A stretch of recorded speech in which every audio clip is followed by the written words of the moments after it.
Akan membahas saudara dengan Joko Setiowarno, pengamat transportasi. Pak Joko, kalau kita masih sambil menunggu proses evakuasi yang sedang berlangsung, tadi juga pihak KAI mengatakan masih akan mendalami penyebab pasti kecelakaan yang terjadi di Cicalengka ini.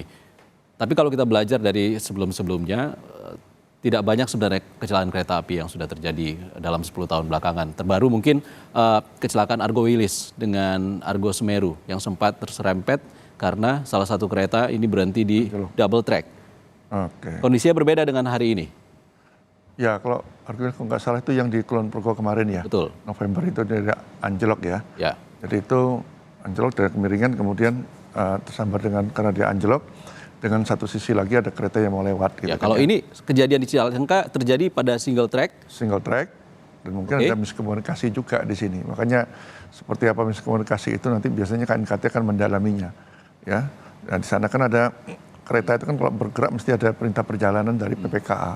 PPKA juga menurut dari pusat kendali yang ada di setiap kota itu mesti ada dia. Kalau mungkin ini kok ini ada dari Bandung gitu kan ya. Oke. Yang mengendalikan itu nanti sampai Semarang juga ada, Cirebon, kota besar punya seperti itu.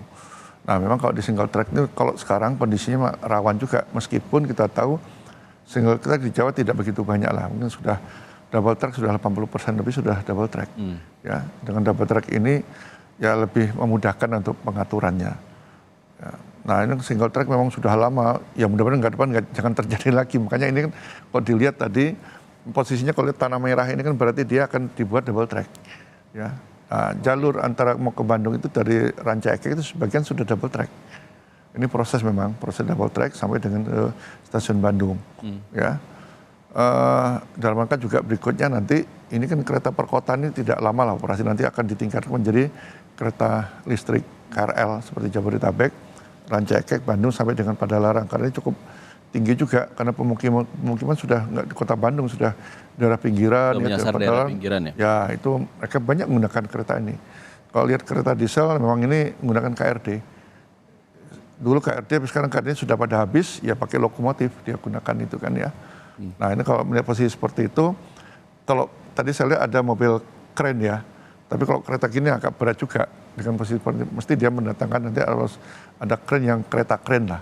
Makanya tadi dari Bandung sudah ada kan sudah bisa mengevakuasi, tapi yang satu sisi dia akan ngambil dari Solo, ya.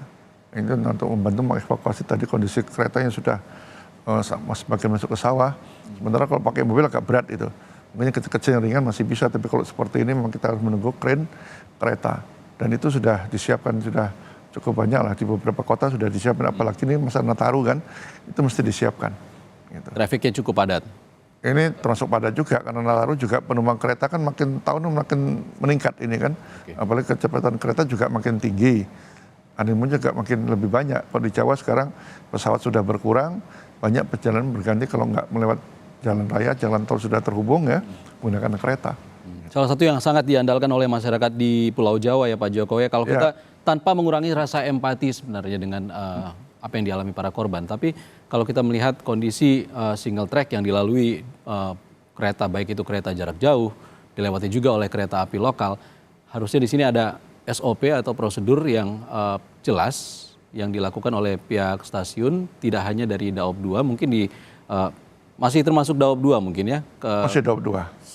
Stasiun Haur Pugur, tentunya punya tanggung jawab yang sangat besar untuk memastikan kereta-kereta yang berlalu lalang di single track ini dapat berjalan bergantian begitu. Ya, tentunya ya secara prosedur kalau yang single track harus bergantian satu persatu. Ya, beda sama yang double track kan bersilangan nggak jadi masalah. Tapi kalau tinggal pengaturan stasiun, tapi seperti ini memang ya kita sudah lama sudah mulai double track, membiasakan dengan double track ya. Tiba-tiba masih ada sebagian yang single track.